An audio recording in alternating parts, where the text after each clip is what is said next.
myself, Sean Fletcher, and a group of 5 other students. We went, we were assigned a project to make a documentary. We chose to make it about the Armories building.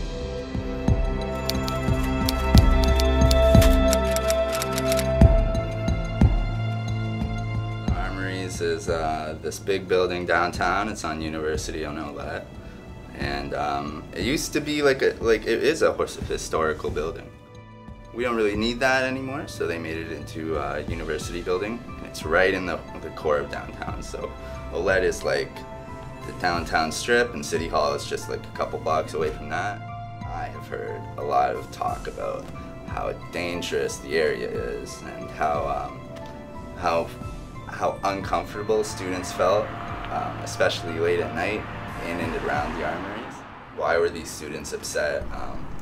What sort of dangers would they actually be in? Like, are they basing their stories and their warnings off of facts or off of like a cultural sort of fear? My name's Lydia Burke. I am in my 2nd year at the university in the visual arts program. Being in the Armories, I do feel safe, especially in the building. It's very secure with the locks and the space itself. Downtown is a little different just because it's not only university students anymore, you're immersed into the community. But I've never personally had an instance where I've felt unsafe. I have heard a few stories of just interactions with the community and just the desperation levels, which you don't see as much on campus, but never to the point of feeling unsafe to come to class. After we spoke to a student, we decided to reach out to a faculty member that plays a large role in the safety education of students. Hello, my name is Frankie Cachone, and I am a professor in Women and Gender Studies, and I'm currently the acting coordinator of the Bystander Initiative. It's great to see the expansion of our university to new communities and new stakeholders. I think that it's a beautiful building with a lot of great resources for students. The trouble with the location is that it is near a bar culture. Like, as you have pointed out, many of my students are very candid with me about the culture downtown of excessive drinking and catcalling and an overwhelming feeling of not being safe. Women are in more danger than men. 1 in 5 women will experience attempted or completed incidents of sexual violence in their university career. But it doesn't mean it's a bad location. It just means we have to give more thought to some of the risk factors. Being with a friend, making sure that areas are well lit, making sure that there's a presence in the area, I think is important. It's just sort of uncomforting for a student to be going around these areas that are directly tied to violent assaults that happened within the last couple months. My name is Sergeant Steve Betteridge, and I'm the Public Information Officer with the Windsor Police Service. And I've been a police officer here with Windsor Police for almost 25 years. When you're asking about crime rates in the downtown area and thefts in the downtown area, in the recent past, those numbers have increased a bit. Our senior leadership has reallocated resources, and we do have an increased visible presence in our downtown core. Our university is fantastic because they have their own campus police, and they have a lot of internal programs for students about safety.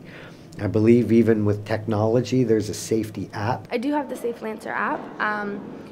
On main campus, they have the emergency buttons. Downtown, they don't have the emergency thing, so it is important as a downtown student to have the Lancer app so you can access campus police. In the Armories, to keep all the students safe, the doors are locked and you use your student card to access the building. There's no one from the community really inside the building, just to ensure everyone's safety. And I think they're still working out the kinks of the new building, and I think it's a constant upgrade of the building to see different ways that they can make it safer. Faculty and students all have their own card that accesses the building, which you gain access from applying for online. So only creative arts students and professors have access to the building. We spoke to Trevor Pittman, who was in charge of issuing keycard access to students. But he didn't want to do an interview without Vincent Georgi, director of the School of Creative Arts. When we met with Vincent, he referred us to John Coleman, director of Public Information and Communication. He was unavailable for interview until a later date.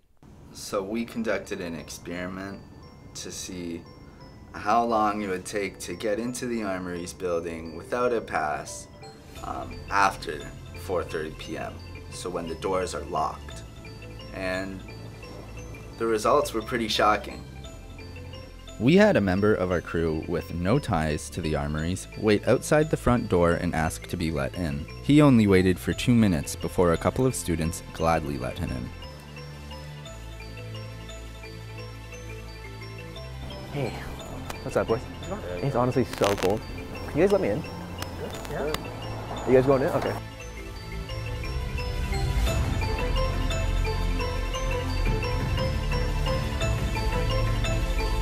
We were hoping that we could conduct these interviews and talk to all these people, and the consensus would be the downtown area is safe, and all these stories that you're hearing are just, a symptom of like attention. Although most interviewees suggest the Armories is a safe place in an area that has its issues, our field experiences suggest the building is not as secure as it may appear. As the saying goes, actions speak louder than words, and one should always practice caution even in an environment where learning is the top priority.